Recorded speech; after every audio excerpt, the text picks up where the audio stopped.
Welcome to Make Something with me, David Picciuto. Today I'm going to show you how to make your own veneers, which can help you be more creative in your wood shop. Today's video is brought to you by Squarespace. Check it. Today we are going to make our own veneers. Usually in woodworking there are multiple ways to do pretty much everything. You might see someone on YouTube using big fancy machinery, but that doesn't mean you can't do that with DIY tools that are more budget friendly. Unfortunately, today is not going to be one of those situations. To make veneers, you're going to need some tools. So this video is geared towards those who have a wood shop. If you don't have the tools, you're just better off buying veneers. But there are a few reasons to make your own. The two biggest is you can choose any wood that you want and you can make it a lot thicker. Thin store-bought veneers can be pricey and you can sand right through them. A couple of reasons to use veneers over solid wood is you can veneer plywood that won't expand and contract over the seasons, which is great for furniture or large wide pieces, and you can get a lot of mileage out of rare or unique boards. An example of both of these situations is a cabinet I made recently with large walnut doors. I made these veneers to highlight the contrast between the sapwood and the heartwood of a walnut slab that I had. The must-have tools needed are a bandsaw and a planer. The nice to have is a joiner and a drum sander. The planer can be pretty much any planer. I'm using a big floor standing one, but a lunchbox style planer is perfectly fine. For the bandsaw, you might be able to run small light boards through a benchtop one. I've done that plenty of times, but you're not going to be able to find the right blade for bigger boards. But pretty much any floor standing bandsaw will work with the correct blade. You'll just be limited on the height depending on the bandsaw that you have. The right blade on the bandsaw means everything. You gotta get a blade made for resawing. If you're using a blade not for resawing and it has too many teeth per inch, it won't be able to remove that sawdust efficiently, which is going to cause the blade to drift and you will not get straight cuts. Your blade has to be sharp. Not I think it's sharp, but actually sharp. Dull blades will make you push too hard, which puts pressure onto the blade, which is going to cause drift. The first thing I like to do is have a board that is surfaced on three sides. So I will run one face on the joiner to get it flat, run the opposing face on the planer to get it parallel, and then joint one edge at a perfect 90-degree angle. This is a little brass setup block. It is 1/8 of an inch thick. I will set my fence to just beyond 1/8 of an inch. This is a lot thicker than our final thickness. I will run the board through the blade using some paddles. Slow is the way to go. You should not be pushing hard at all. I'm barely pushing, letting the blade do all the work, while at the same time, I'm keeping my board pressed up against the fence. Going slow allows the blade to remove all the waste. Otherwise, sawdust is going to get trapped in there and it's going to cause unwanted pressure on the blade and it'll drift off course. If you're using the right blade and it's sharp, you shouldn't have any issues. On these bigger saws with the bigger blades, I hardly pay any mind to tension and tracking. It just seems to work without much fuss. If the blade is riding up against the guides, that is okay. That's what they're there for. And unlike the table saw, it's okay to pause during the cut to readjust. It's going to leave a rough surface, but we are expecting that. Slow is the way to go. Once you cut your veneer, set it aside, and on the remaining piece, go ahead and plane that rough surface. Then take that surface that you just planed, ride it up against the fence on the bandsaw, and repeat, and keep doing this until you run out of board to cut.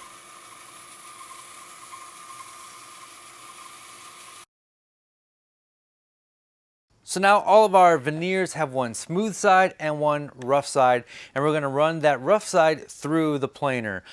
Planers cannot handle material this thin, so I have this sled. All it is a 3/4 inch thick piece of plywood, flat plywood with sandpaper glued on top for grip.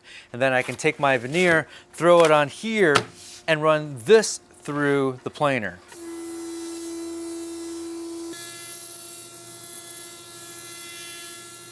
A helical head cutter in your planer is probably going to get you thinner veneers than a straight edge cutter, but both should work. But what happens is when you get this thin, you're gonna have some casualties. So I got some chip out here, and this usually happens on the tail end, and some chip out here. This is only on places where the grain is not straight. So the straighter the grain, the more yield you're going to get.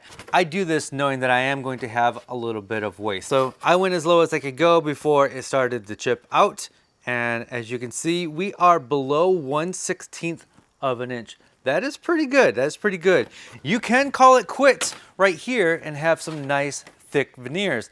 If you want it even thinner, you're gonna need a drum sander. While we are running these veneers through the drum sander, I'd like to take a moment to tell you about today's sponsor, and that is Squarespace. If you're watching this video, learning how to make veneers, you're probably a lot like me. You like making things. And here's where Squarespace can fit into your life. Maybe you want to sell some of those things that you make, or maybe you just want a place to document your work so you can share it with others. Squarespace is the perfect place to do so. Squarespace has a number of beautiful templates to get you up and running. Basically, you're dragging and dropping in photos and you're adding text and you're good to go. You can set up photo galleries. You can bring in feeds from your other social media websites. The thing about having a Squarespace site, instead of hosting photos of this on other social media sites, is you own the content. This is your little corner of the world. You can make it look and act any way you want to, and you are in charge. So it's really easy. You visit squarespace.com, you set up your free trial. When you're ready to launch, visit squarespace.com/makesomething for 10% off your first purchase of a website or domain.